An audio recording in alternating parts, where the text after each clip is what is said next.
अब हम रेखीय समीकरण युग्म को प्रतिस्थापन विधि से हल करेंगे।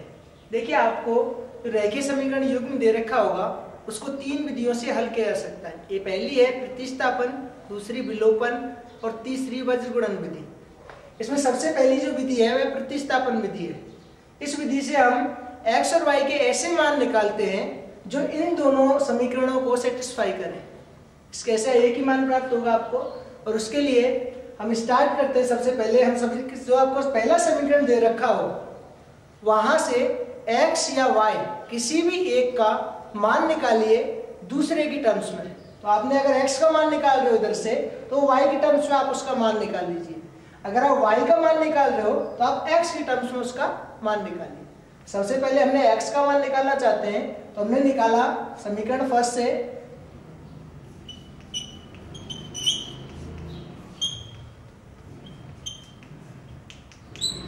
आपके पास लिखा हुआ है √2x।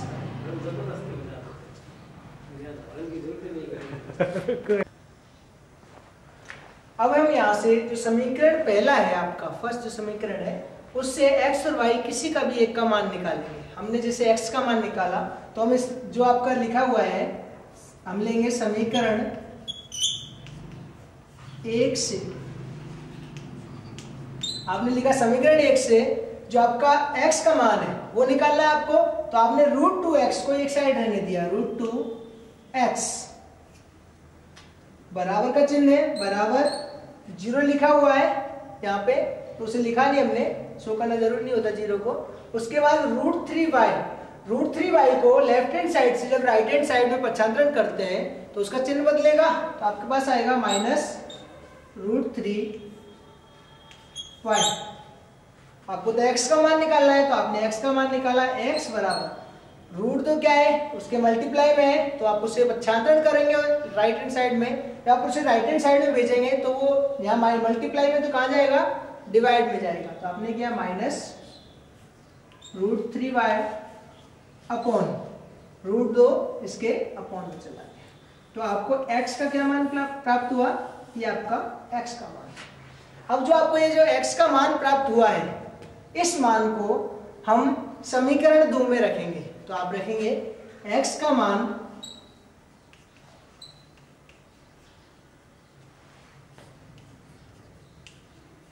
समीकरण 2 में रखने पर, आपने x के मान को समीकरण 2 में रखा।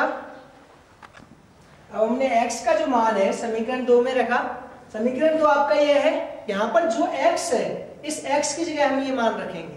तो आपने रखा यहाँ से √3 लिखा हुआ है आपका, तो आपने √3 लिख दिया इनटू x की जगह ये वाला मान आएगा। तो आपने किया ब्रैकेट लगा देंगे, क्योंकि माइनस का चिन्ह है तो ब्रैकेट लगा दिए ताकि कंफ्यूजन ना रहे। तो आपने माइनस लगाया, -√3 अपॉन 2 इंटू y, और माइनस ये तो आपने x का मान रख दिया, उसके बाद माइनस चिन्ह लगाया, उसके बाद जो भी है √8 है, √8 और y बराबर 0। इस तरह समीकरण आपको प्राप्त हुआ।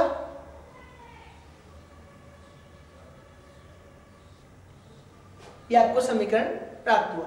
इस समीकरण को आगे लेंगे, आपने लिया, देखिए यहां से √3 इंटू √3, जब आप रूट की संख्या का सेम रूट संख्या से मल्टीप्लाई करते हैं तो रूट हट जाता है, तो यहां से आपको मिलेगा 3 अपॉन √2 इंटू y। और यहाँ पे आप देखिए, नोटिस कीजिए माइनस का जो साइन था यह बचा हुआ है।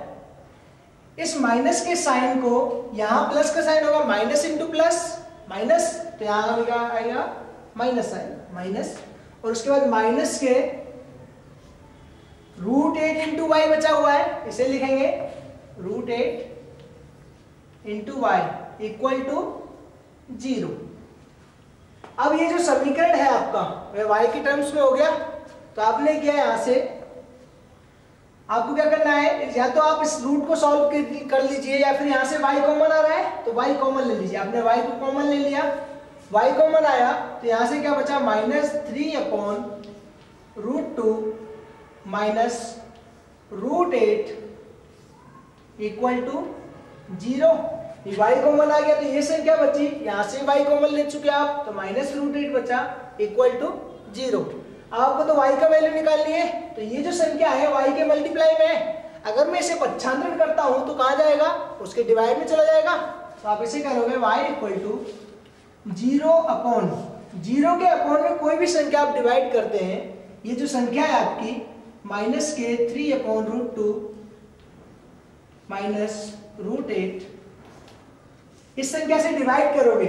आपको पता है जब आप 0 में किसी भी संख्या से डिवाइड करेंगे तो क्या प्राप्त होता है, 0 प्राप्त होता है। इसलिए y की वैल्यू क्या प्राप्त हुई है, आपको 0 प्राप्त हुई।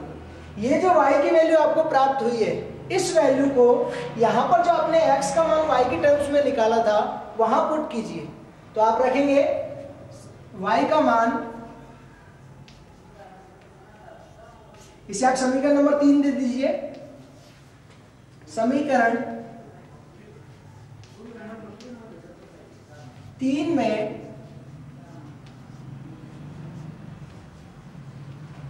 रखने पर, तो आपने y का मान रख दिया समीकरण 3 में, यहां पे आपने रखा x बराबर minus √3 upon √2 into y। y की जगह आप क्या रखेंगे, y की जगह 0 रखेंगे, तो आपने यहां से 0 को रखा। अब आपको पता है जब 0 का किसी संख्या के साथ मल्टीप्लाई होता है तो वह संख्या क्या हो जाती है, 0 हो जाती है।